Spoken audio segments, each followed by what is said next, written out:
Un pangolin? Un coronavirus? Une pandémie?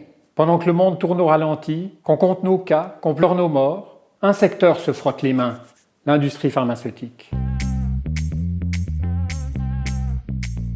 En taux normal déjà, les big pharma s'en mettent plein les poches, avec des marges qui vont jusqu'à 85% des médicaments dont beaucoup ont besoin. Alors imaginez la panacée lorsque 7,8 milliards de personnes ont besoin de vos produits pour sauver leur peau, pour garder leur job ou pour retourner à une vie normale.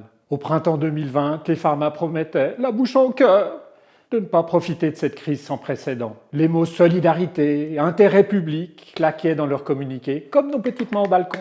Une année plus tard, le diagnostic est sans appel. L'industrie pharmaceutique a soigné en priorité ses intérêts, avec la complicité des pays riches comme la Suisse qui en abritent les fleurons. Bon, certes, les Pfizer, Moderna et autres laboratoires ont développé des vaccins en un temps record, mais sans renoncer à leur modèle d'affaires et les profits qui vont avec. On peut donc s'épargner notre gratitude éternelle. En guise de merci, les vainqueurs de cette course folle devraient empocher jusqu'à 40 milliards de dollars uniquement en 2021. Ce chiffre, dont on ne connaîtra peut-être jamais le nombre exact de zéro, témoigne de l'efficacité des stratégies mises en place par la pharma pour prospérer. En ces temps de crise sanitaire et économique, je vous en livre volontiers une petite dose, même si elles sont brevetées. Grâce à la sacro-sainte propriété intellectuelle, les pharma tiennent plus que jamais la seringue par le manche. Elles peuvent décider de qui aura accès au vaccin, quand et à quel prix, en n'hésitant pas à jouer sur les stocks pour faire monter les enchères. Et tout ça, bien sûr, dans une très grande opacité. Mais au fond, pourquoi devraient-elles rendre des comptes, pratiquer des tarifs raisonnables, et pire même, renoncer à leur monopole? Sans même parler d'éthique. C'est pas comme si 100 milliards de dollars d'argent public avaient été investis dans ce formidable élan d'innovation. Mais en Suisse aussi, on tombe des nues. Quoi? Ta mamie de 71 ans malade du cœur n'a pas encore été vaccinée? La Confédération, comme bon nombre de pays riches, a pourtant précommandé suffisamment de picouzes pour vacciner 2 fois sa population, et au prix le plus fort. Mais même la plus aveugle des voyantes aurait pu prédire que, laissée aux mains d'une poignée d'entreprises, la production ne suivrait pas. Alors, bien sûr, on ne voulait laisser personne sur le carreau. Et personne ne sera protégé tant que tout le monde ne le sera. Mais c'est tout de même la loi du plus fort qui triomphe. Et vive le chacun pour soi. Aujourd'hui, 130 pays totalisant 2,5 milliards de potentiels covidés n'ont toujours pas vu l'ombre de la pointe d'une seringue de vaccin. Les pays moins bien lotis devront poireauter jusqu'en 2024 pour atteindre l'immunité collective. L'expérience l'a montré, au temps du Covid-19, les gouvernements sont en mesure de prendre des décisions fortes pour protéger la santé publique. Jusqu'à nous contraindre, par exemple, à avaler notre propre cuisine pendant des mois. Mais imposer des limites à la voracité des pharma? Ou mieux encore, s'affranchir de ces satanés brevets pour permettre une répartition plus rapide et équitable des vaccins à l'échelle mondiale?